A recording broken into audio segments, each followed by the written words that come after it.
Hi, I'm Ralph Rivas. Hello, I'm Ivory, and this is RippleNet and Remittances by the Numbers.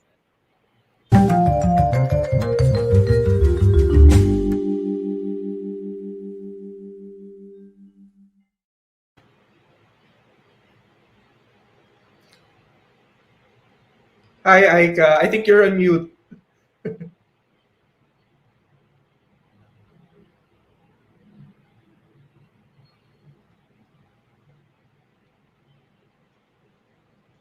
Hello, hi, Yes, we can hear you, Aika. Hi, good afternoon.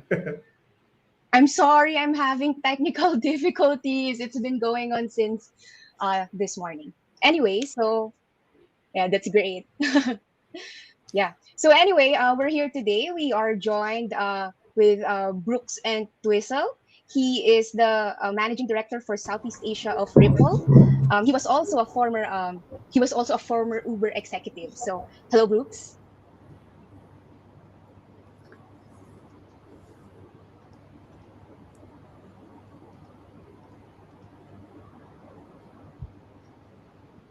Yeah. So anyway, for well, today we're going to talk about, as I mentioned earlier, RippleNet and remittances. So maybe Brooks, can you tell us, for the benefit of our viewers, can you explain how Ripple's cross-border payment service works?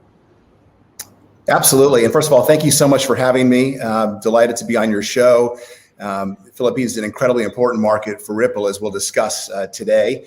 And so I'm looking forward to this discussion. It's also a country that, having lived in Asia for almost 30 years, it was one of the first countries I ever visited in the early 1991, actually happened to be the time when Mount Pinatubo blew up. So I spent a weekend turned into 10 days in the country, and I love coming back ever since. So let's dig in on Ripple and RippleNet. Importantly, you think about us, we are a cryptocurrency and blockchain technology company that has built as a primary use case a payments network across the globe. We have over 55 countries on RippleNet. And this is a combination of big financial institutions, Santander, Bank of America, that scope and scale, and also leading fintech and payment service providers, and really cutting edge, small, nimble companies as well. So it's a wide range of players on the network. And we're all about making sure that we can have our senders and our receivers work on a network that is efficient, it's fast, it's cheaper, it's greener. And we are doing that increasingly using cryptocurrency in the form of a product we have called on-demand liquidity, which uses XRP and digital assets to settle between currencies on some of the main corridors. So we're just getting started, but we have a big network that we built, and we're excited about what it's going to do going forward. Can you explain how ODL works? I'm actually quite interested of what that fintech solution exactly does. Absolutely. One of the things we're trying to do is, as you know, if payments are set on traditional fiat networks or even through a corresponding banking network, there's a long time that can pass. You can be uncertain where actually your payment is in the process. It can occasionally go lost. It can take days to get there. We have a product with on-demand liquidity where between two currencies, the actual process of transiting between the corridors, if you think about it, between the Singapore as an example and the Philippines, that trunk is done with digital assets and cryptocurrency, in this case XRP, that really makes this settle much faster. You always know where the payment is. It's not lost in the mail, as we like to say. Sometimes some old banking networks are like a postcard that goes in the mail. You never know when it's going to arrive. You hope it does. We're much more like a WhatsApp application where you can see it, you can see when it's delivered. And importantly, our ability to have that done is done quickly and we think in a way that is faster, cheaper, and as we can talk about later, even greener than other ways of doing this, certainly in the cryptocurrency world. Greener. So I'll dive right into that just a little bit. But before I talk to you about the issues on being green and cryptocurrency, the Philippines is a big remittance. Basically, overseas Filipino workers, they're the backbone of the Philippine economy. Now, but at the same time, OFWs already have their own trusted remittance centers. So how do you guys fit into that ecosystem? Will you be teaming up with them? Well, tell us how that works. Absolutely. And first of all, remittances are an incredibly important use case on the network, as you can imagine. The Philippines, being the third largest remittance receiving country in the world, is obviously incredibly important to that. And we built the network around that as a possibility and an opportunity. So the flows that we have around the world, from the Gulf, from Europe, from Singapore, from elsewhere in Asia, in the Philippines, are some of our highest volume transaction-wise corridors that we have. So, from a market importance standpoint, it's critical. We have gone out and brought incredible people onto the network and into our ecosystem from the Philippines that are part of this. People like CoinsPH, iRemit, and many others. We in fact just made an investment in PDAX, which we can talk about as well. So we're very much a big player as it relates to people that we partner with who are on the network. They're already in the Philippines with incredible reach. Now, coming to your overseas worker question, absolutely incredible, and one very personal to me. Having lived in Asia for 30 years, and watching this community and the importance to the market everywhere around, and also the importance of getting those salaries back to the Philippines, to families, to kids' education, to hospital bills, everything else that they needed. It's critical, and we believe that we provide a service that it can be differentiated from the current remittance arrangements they have. And in many cases, they've had for years. I've been a part of a situation very recently where someone who's worked very close with our family had a COVID emergency in the Philippines, needed to transfer money very quickly, went down with her to BKK Forex, which is a partner on the Singapore side of RippleNet, and through the ODL product into the Philippines, was able to get money into the market very quickly, into the hands of her family very quickly, to pay that bill right away. So we appreciate the urgency of this. We also appreciate the fact that an inordinate amount of money gets taken out of the system and peeled off in some of these traditional remittance markets and flows over time. It can be as high as 7%. That's egregious. That is absolutely not fair. Nor is it, when you think about just the pure cut going, out of a paycheck to get money into a market, and then sometimes it not showing up or showing up late. We think we can really not only just speed that up into making it seconds and reliable, but from a cost standpoint, bringing that down as well. And that's really our goal. So we are all about this remittance market. It's super important. We do think there are other use cases on the network, but remittances have been very important for us. Now, you mentioned a lot of good points right there, but I want to circle back to your mention of PDAX. So can you tell us more about that partnership? Yeah, one of the things we're doing around the world is making sure that, and let me just take a second on Ripple itself. We have, of course, RippleNet, which we're talking a lot about, and is the primary and biggest use case that we have and business unit of the company.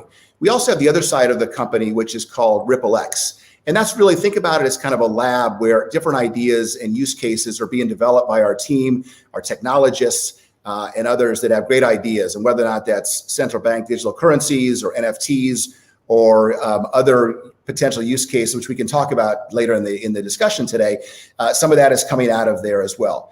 In the middle of all this, we have a balance sheet that has XRP on the balance sheet. XRP is a digital asset separate from Ripple, the company. And XRP is obviously very well adopted into the global digital asset ecosystem, especially in Asia. There are an enormous number of users. The volume is high. And so our partnering with exchanges is very important because they help provide liquidity, which we also do as well. They bring buyers and sellers together. Partners can go through these exchanges. And so that's an important piece of it. So we actually have deep relationships with exchanges around the world. It's an important part of our business.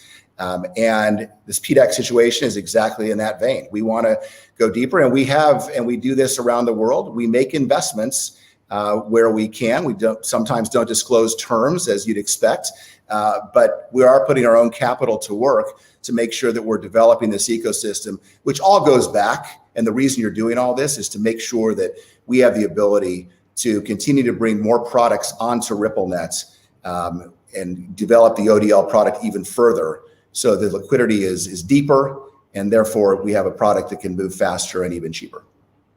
Okay, so you mentioned that basically families relying on remittances will get the most out of the money of their loved ones from abroad because of cryptocurrency. So can you elaborate more about that? How does that work exactly? You're going to bring interest rates down, basically, and fees, surcharges down. So how does cryptocurrency do that? Sure. Well, I think cryptocurrency is a key part of the solution, if you will. Again, the pipe, to go back to our example between Singapore and the Philippines. We could also draw an example from Novati in Australia, who's also another partner on the network who is using the on-demand liquidity product into the Philippines, or SBI in Japan, and our JV partner there, which just within the last 2 months has announced an ODL product going into the Philippines. But importantly, the way to think about this is someone may walk down to a partner desk, as I mentioned, BKK Forex here in Singapore, take the money that they've earned in the local currency, give this to the provider. For some portions of the network that are actually have been activated on ODL, that next transaction between Singapore and the Philippines is run across ODL with the digital asset.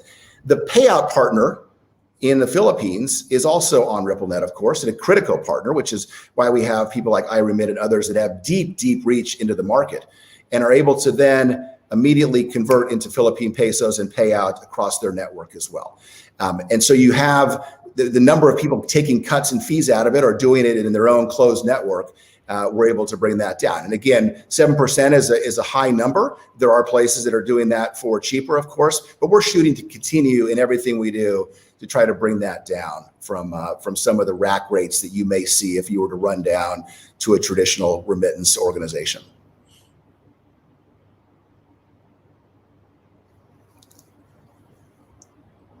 Aika, we can't hear you. Oops, sorry about that. Anyway, There we go. Anyway, I'm quite interested because you mentioned that you solve inefficiencies. Sometimes the money remittances doesn't come, they don't come in, they sometimes come in late, or So, were there any instances when the receiving partner did not receive the funds? How do you solve technicalities or issues? Because at least the overseas Filipino workers are very big on trust. Yeah, trust is everything, and that's exactly right.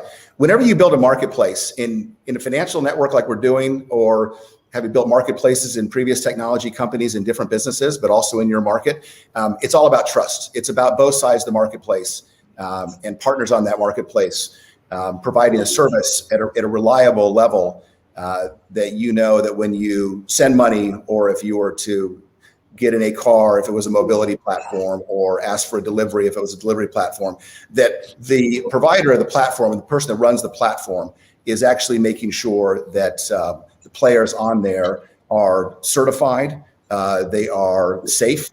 In some cases, that's a relevant topic. They have done their own checkings on the folks that they're dealing with.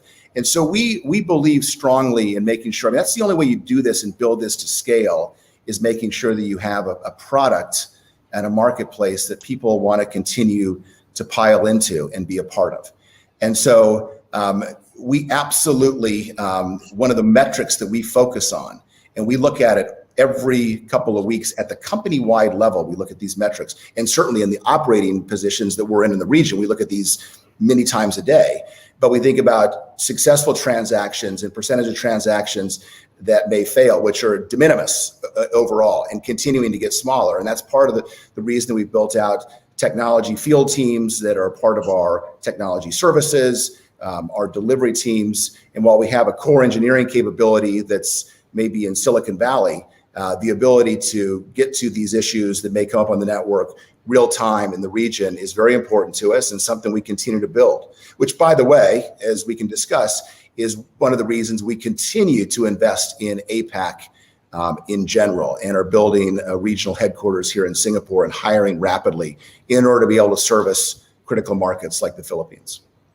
Now, Brooks, I think the very bottom line of all this is that in an instance where the recipient do not receive the cash, how fast will it be resolved?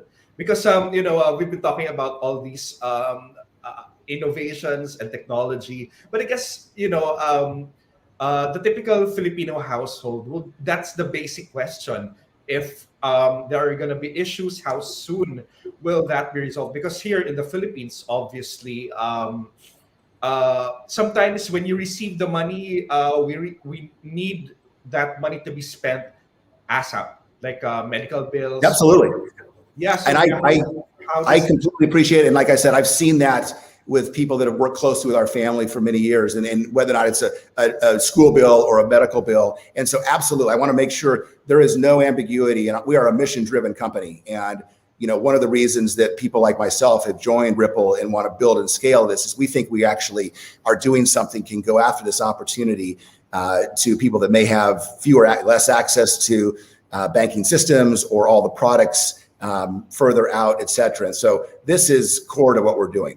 The answer to your question is just like in any technology business, but this one especially, if we do have a situation like that, which is very, very rare, we jump on that with all of our resources locally to make sure that amount is fulfilled, that money gets there. We have discussions with our partners on the network daily. We have account management people that do this. This is what they do day after day. They watch flows, they watch transactions all the time, and immediately can step in with our technology folks or anybody else that's relevant to solve a problem. And that's an important part of a marketplace as well, as you can appreciate. So we are totally focused on this, and we can't say it strongly enough. While we don't always ourselves as Ripple touch the end consumer, we play a massive role in the plumbing of the work that kind of gets that money to them. And we partner with people that we fully believe have the capabilities and trust and the same level of expertise to get that money that last mile to that situation that you're referring to. Okay. Now, Brooks, I'm also interested to know because Ripple had a previous press release on opening the ODL corridor between Japan and the Philippines. Is it the only corridor so far? Are there any other nations that are part of the corridor involving the Philippines? Oh, for sure. So one of the first ones that we did, you'll see it. There's another press release that we had earlier this year between Australia and the Philippines with Novati.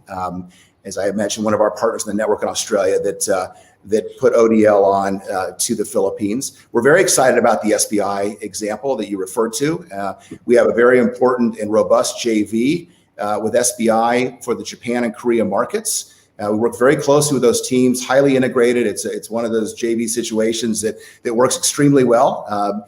And we continue to find more places for flows from Japan or from Korea into this region. And we've done so, with that example on the ODL front that you just mentioned. So we are very excited about that announcement. Got a lot of market traction, a lot of people asking interesting questions.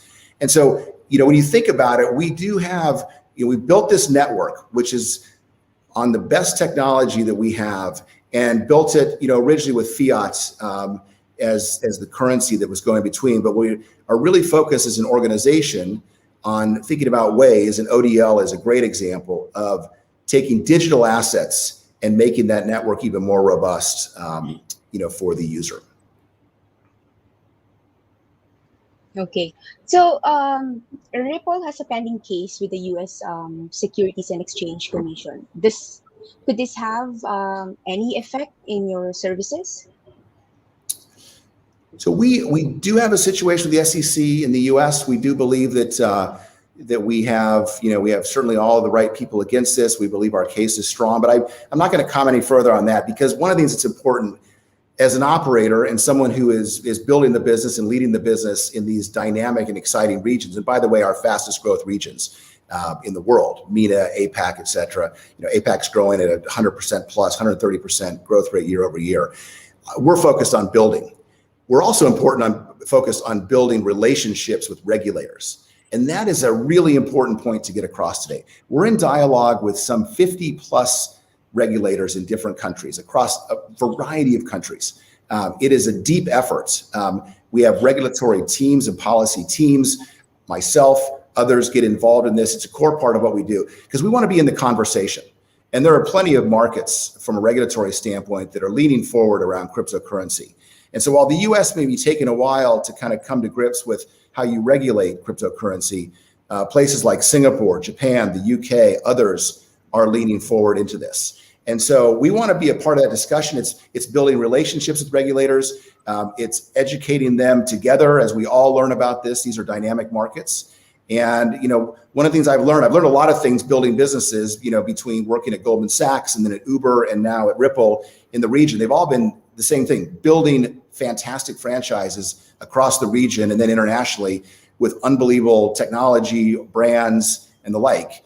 But I've always viewed that an important piece of that is having a terrific relationship with both the local regulator, the governments that you're playing in, because we want to be a part of that ecosystem. And the more it grows and the more clear the rails are as it relates to what the regulations are, the better everybody off is, and more people will jump into it. More people will create companies to play in it. The most dangerous thing you have in a market is a situation where you don't have any regulations and no one is really clear what to do and how far they can push and what they can develop. So we'd much rather have regulations and have the dialogue and then play into that. And we're hoping that's the case in the US, but we're certainly not waiting for that to happen. We are building quickly, rapidly overseas. Okay, so have you talked with Philippine government officials since we're talking about regulations? Yeah, so we speak with the regulators and the Philippines included. We sometimes do that directly. We sometimes do it through we also are quite, we're confidential in those discussions as the regulators are the other way as well. But the Philippines is absolutely a place where we believe that relationship and making sure that at every move that we make and all that we're doing is widely discussed and telegraphed and done in accordance with local regulation is very important. So no different from our approach there. And that's I even have dealt with regulators and other industries in the Philippines in previous jobs. It's a great regulatory environment, super forward-leaning and capable regulators that want to be a part of innovation, and we want to feed into that if we can and be helpful. Okay, so Brooks, about competition, here's my question. Critics are saying that the launch of SwiftGo, so Swift has been big for quite a while now, right? And then they launched SwiftGo. They're basically saying that SwiftGo could mark the end of RippleNet. So how would you respond to that? I respond as a punchline. Will not be an end of RippleNet. If anything, we are far ahead on this front. We're excited about innovation in the industry, and like everybody else, you always want competition. And so, yes, the SwiftGo product is interesting. It does go from a high volume and big ticket item to kind of a lower ticket item approach that they have, which is good, and certainly a market that we would expect people to go after. But we're already there. We're moving very quickly. We've built out, that's one of the things, the hard work of the last many years by the team to build out this 55 country plus network with innovators on one side and big financial institutions on the other. We're in this already and actually already doing things like we spent the first few minutes of this conversation talking about, of thinking about how you put digital assets on top of this network. And so, again, innovation is great. Innovation pushes all of us. And we love it, and we'll take competition, and it just makes us run faster. We've got a great team, and super confident that we'll continue to be ahead in this particular game.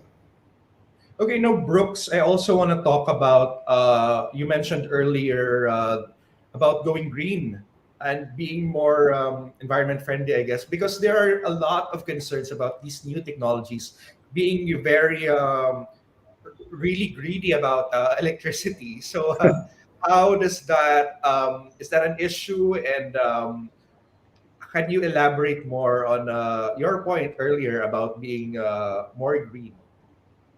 Thanks for asking, Rolf. It's an important topic, and it is one that people are kind of becoming a bit clearer on. And so, on one side of it, obviously, is the well-documented and well-covered cost and energy cost around mining certain digital assets, Bitcoin as the prime example that we read about. And yeah, that's extraordinary. And the amount of energy, no matter how you cut it and no matter what it looks like and what research report you look at it, that is scary, especially in a region, as we all know, where we're continuing to build energy capabilities as populations grow and more people move into a middle class and have more energy requirements, et cetera. You got to be sure that whatever you're putting into these markets that we want to play in and make a difference in, we're doing so in a way. So from the very beginning, the XRP and XRP ledger was not set up in a way that you had a mining situation down the road, especially late in the game, where you were driving incredible costs on that front or incredible energy costs just to come up and mine the next batch of coins. And so one of the things we've done, because we realized there was a lack of understanding in this area, we actually went out and were the first cryptocurrency company to be a signatory to the Crypto Climate Accord, which is a global effort now with multiple people in many countries around the world. And we announced that earlier in the spring. People as an example, like Singapore Power here in Singapore, are a signatory as well. And we're honored to be a piece of that because we think, we actually have the ability to, if we're going to do this and we're going to create a global payments network with liquidity that is occasionally and more often going forward driven with digital assets, and XRP is that digital asset, we don't want to be doing something that at the meantime is taking an enormous toll on the planet or a toll on the energy grid, given all the other calls that are on it. And that well, sitting in the great city of Manila and any of these mega cities and even rural situations around the region. We just don't want to impact that. We want to be a positive contributor to that fact. So we talk about, I'll tell you what else matters. Our people really care about it. We hire awesome people, and we've been hiring people at a rapid rate, especially here in APAC. And what you find is, and you see this in your market as well, that people that are around these innovative companies in the technology space, they care deeply about this, and they ask a lot more questions than people used to, and we love that. We love being able to give an answer, and we ask them to go read the Crypto Climate Accord, and we're very proud that we're at the top line of that. Okay, that's great. So since you mentioned XRP, I am here's another question. Like, how would you address concerns about the volatility of XRP in Odl transactions? Because of course, some people are a lot of people actually benefited from XRP getting the prices, the value being higher. So how would you address that? And do you have any plans of possibly using stablecoin for in the future for the Sure. ODL transactions? Great, two great questions. Let me take them in that order. They're related but different answers, and I'll link them together. First, remember one of the things we're able to do on the ledger, with ODL, is to be able to settle within seconds, and the volatility within those seconds is quite low, and it's demonstrably lower than taking a risk with a fiat currency over a long weekend or a 4-day situation between someone dropping money at a kiosk and it being paid out the other end. Lots of bad things happen between currencies, over a period of multiple days. So we actually believe, that we it's a tenth in some cases of the risk of some of those longer dated remittance transactions as far as currency risks, but we're focused on it. But that really is the core answer, is just the absolute split second, couple of seconds that the transaction takes. Crypto is volatile. Your point is well taken, and I would never argue otherwise here. And that will be a feature of these digital assets as use cases are figured and come up with and developed over time. We're hoping, and we firmly believe, one of the things about XRP is that it was developed in the early days. One of the key use cases and ideas early on was that it was a terrific digital asset for payments. And when you have a purpose-built, in many cases, in some cases, digital asset, and now we're actually using it for that purpose, some of these questions, which are real questions and important, are things that we've been thinking about for a long time. On stablecoins, they do play an important role here. It's not something we're focused on right now as Ripple, but think about them as an off-ramp or on-ramp onto the platform, or anybody getting into cryptocurrencies. And that actually, the more on-ramps that we have that may come from fiat into a stablecoin into a cryptocurrency, to a pure digital asset, that actually is a good thing from a volume standpoint, from people adopting standpoint. So we're watching it closely. Obviously, the question for all these is, what are they backed by? And, how stable are they at the end of the day? And so, it's an important development that we, as you can appreciate, because, we're building, and what Ripple is differentiated by is we're building an institution, a super nimble global institution in the payments and cryptocurrency space. And so because we're doing that, not just, developing use cases and building them, we have to be thinking about current, innovations that are coming as well. And so, that's one of the beautiful things I talked about earlier about, the Ripple X side of the company is we're talking about this and thinking about this all the time.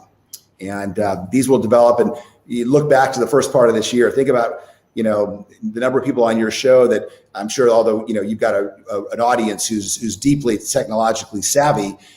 So people were probably focused on NFTs earlier than a lot of folks around the world. But if you think about that concept, or central bank digital currencies, or some of the things that are now just part of the lexicon, it's amazing. This is this year. And so I'm confident there's going to be more things that we haven't thought of or that are going to emerge. And if we can play and use our technology, our ledger, our digital assets, our people to solve problems and have impact, then that's cool. Okay, finally, Brooks, I want to know your outlook about the industry. Not the prices of crypto, obviously, but how mainstream will this get? What industries will make use of these technologies available that you guys are using?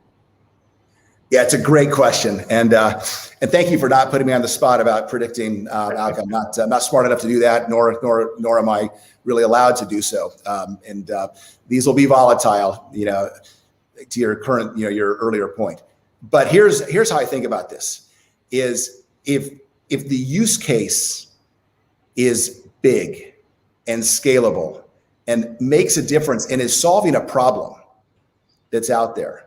And that's the kind of people that we find and we hire at Ripple and that are successful here, is they want to use this technology to solve a global problem. We've talked a lot about payments on this show, and that's just super important for all this. And so this is going to continue to swing and potentially swing wildly. Some of it will be driven by regulatory outcomes in some markets versus others. That'll be one impact. It'll be, different use cases developing. There could be exogenous factors of other markets that have an impact on the cryptocurrency markets. But I actually, as someone who just has spent his entire career building businesses and building technology businesses for the last, many of them, that's okay. Because as long as we keep focused on this notion of doing something that's making a difference to all these countries in Asia and globally as well from Asia, and innovating here in Asia, which we do in this industry, which is exciting, by the way. This is not a made in Europe or made in the US exported to Asia innovation. I think some of the great innovation in digital assets, cryptocurrency have and will happen in Asia, which gets our teams excited. So you just got to stay with it, build fast, deal with competition, provide a product that people want, service it well, and get great people in-house to do it, which is why we're recruiting. And we've got lots of open slots, so take a look at that as well. We're continuing to hire, certainly in Singapore and around the world. So let's see. But we're locked in and focused, and we're excited for where this is headed. Okay. Thank you so much for your answers. Anyway, before we end, since we don't have a lot of time, there are a couple of comments on where we are broadcasting right now. So I'll just read them before we end. Here we have a comment on Facebook from Marla Papas. Good to know that Ripple supports the Philippine crypto scene through new innovations with their local partners. Another one also here from Molly Galindo, excited to learn about crypto and how Filipinos will benefit on crypto, which Brooks was able to actually quite cover as well. So here there's a question that we already covered about the US case affecting Philippine ops. There's here last from YouTube, Eagle Aguila, cheaper to remit via XRP today. Okay. So So great. yeah, I know you've got massive reach. So these comments are super helpful to hear. And we love market feedback, by the way, and especially from technologically savvy folks that are in the market. So keep it coming, and we look forward to continuing to read the comments and suggestions that may come out of this show. yeah. So anyway, thank you so much again for joining us. We talked about how Ripple could be used, or RippleNet could be used for remittances. It is real time. The costs could be more cheaper than the usual ones. It is efficient, and it is green, as Brooks mentioned earlier. So anyway, thank you so much. I am Aika Ray. And I'm Ralph Rivas. This has been another episode of By the Numbers. Thanks for watching. Thank you.